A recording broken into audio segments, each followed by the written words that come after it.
Hello students, my name is Mahireen. I'm a teacher in Government Girls High School, Nichla Thada. I hope you all are doing well. Students, कल हमने agriculture का जो chapter है उसको start किया था, जिसमें हमने काफ़ी इंपॉर्टेंट टॉपिक्स जो हैं वो कवर कर लिए थे. आई होप आपको समझ आ गए होंगे. आज हम पढ़ेंगे नेशनल इकोनॉमी के बारे में, एग्रीकल्चर की.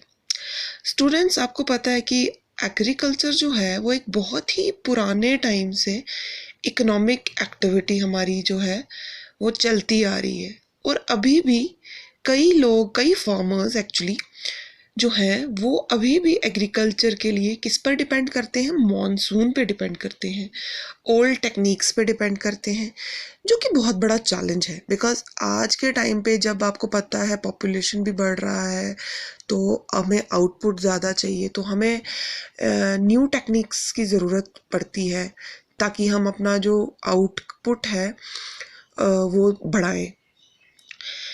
60% से ज़्यादा जो हमारे लोग हैं वो एग्रीकल्चरल एक्टिविटीज़ में इन्वॉल्व हैं. तो इसलिए बहुत इम्पॉर्टेंट हो जाता है कि हम कुछ नए रिफॉर्म्स जो हैं उनको इंट्रोड्यूस करें. तो क्या स्टेप्स लिए गए हैं? किसान क्रेडिट कार्ड आपको पता है ये क्या होता है? ये क्रेडिट कार्ड दिया जाता है किसान को, जिससे वो जो अप्लाई करे इसके लिए वो क्या कर सकता है, वो अपने लिए जो फर्टिलाइज़र्स हो गए, सीड्स हो गए, और भी जो ज़रूरत की चीज़ें वो क्रेडिट पे ख़रीद सकता है, जिसकी उसने बाद में रीपेमेंट करनी. और रीपेमेंट अमाउंट बहुत ज़्यादा नहीं होता, नॉर्मली होता है. उसके बाद आ जाता है हमारा पर्सनल एक्सीडेंट इंश्योरेंस स्कीम. आपको पता है फार्मर्स की जान आए दिन जा सकती है, कोई एक्सीडेंट हो गया, कुछ हो गया, उसका अगर स्कीम किया होगा तो वो भी उनको अमाउंट मिल सकता है. तो उनकी एक इंश्योरेंस हो जाता है, उनकी एक सिक्योरिटी हो जाती है. मिनिमम सपोर्ट प्राइस जो फूड कॉरपोरेशन ऑफ इंडिया है उसने एक सेट किया हुआ है minimum support price. That is एक मिनिमम प्राइस होता है जिस पर जो राशन है, जो भी अनाज है वो बिकेगा. उससे सस्ते में अनाज नहीं बेचा जा सकता. इससे क्या होता है, फार्मर्स को एक सिक्योरिटी हो जाती है कि मिनिमम उनको इतने पैसे तो मिलेंगे ही मिलेंगे, चाहे कितना भी लॉस हो जाए, इकोनॉमी कितनी भी डाउन हो जाए. इससे उससे सस्ते रेट पे उनका जो सामान है, जो फूड ग्रेन्स वगैरह जो भी है, वो नहीं बिकेगा.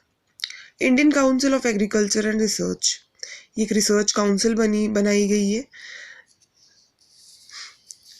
अब देखते हैं क्या स्टेप्स लिए गए हैं टू इम्प्रूव एग्रीकल्चर. एक आ गया, एग्रीकल्चरल यूनिवर्सिटीज़ सेट हो गई हैं, मेट्रोलॉजिकल डिपार्टमेंट सेट हो गए हैं, animal breeding centres, horticulture centres, ये सारी चीज़ें सेट हो चुकी हैं. किस लिए? To improve agriculture. Food security की स्टूडेंट्स अगर हम बात करें, आप जानते हैं कि फूड जो है वो हर इंसान की रिक्वायरमेंट है. और सिर्फ फूड ही नहीं, न्यूट्रिशियस वैल्यू भी मिलनी चाहिए. तो ये चीज़ किसकी रिक्वायरमेंट है? हर इंसान की रिक्वायरमेंट है. तो इस चीज़ को इंश्योर करने के लिए, किस चीज़ को इंश्योर करने के लिए कि सबको फूड मिल रहा है न्यूट्रिशन वैल्यू के साथ,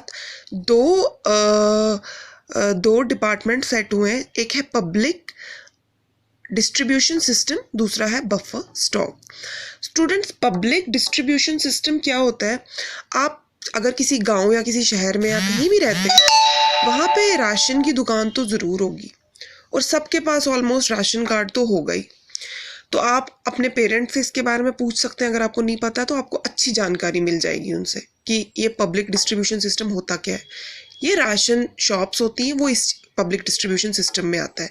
यानी कि किस तरह से पब्लिक के को डिस्ट्रीब्यूट करना है ये फूड, उसके लिए क्या सेट है? राशन शॉप सेट है. ये राशन शॉप्स क्या उनको राशन देती है जिनके पास बीपीएल या एपीएल वाले कार्ड्स बने होते हैं. बीपीएल यानी कि बिलो पॉवर्टी लाइन, और एपीएल मतलब अबव पॉवर्टी लाइन. तो जो बीपीएल्स होते हैं उनको जो राशन मिलता है वो बहुत ही ज़्यादा कम दामों में मिलता है. उसके बाद आ जाता है हमारा बफर स्टॉक। बफर स्टॉक होता है जब भी कभी समझो आप बहुत ज़्यादा फसल उग गई तो कुछ उसका जो पार्ट होता है, जो भी एक्स्ट्रा पार्ट होता है, उसको हम स्टॉक कर देते हैं, उसको हम रिजर्व कर देते हैं for any uncertain unforeseen issue. जैसे कि 2014 में आपको याद होगा तो एक बड़ा खतरनाक फ्लड आया था जम्मू कश्मीर में, तो जिसमें राशन की बहुत कमी हुई थी, अनाज की बड़ी कमी हुई थी। तो उस वक्त जो स्टॉक रखा हुआ था, रिजर्व करके रखा था, वो लोगों में बांटा गया था। इसको बोलते हैं हम क्या, बफर स्टॉक। और इस सब को कौन कंट्रोल करता है, किसके अंडर होता है ये सब? फूड कॉरपोरेशन ऑफ इंडिया के अंडर। इसी के साथ मैं आज का चैप्टर क्लोज करती हूँ। आई होप आपको अच्छे से समझ आएगा। Thank you so much and have a nice day.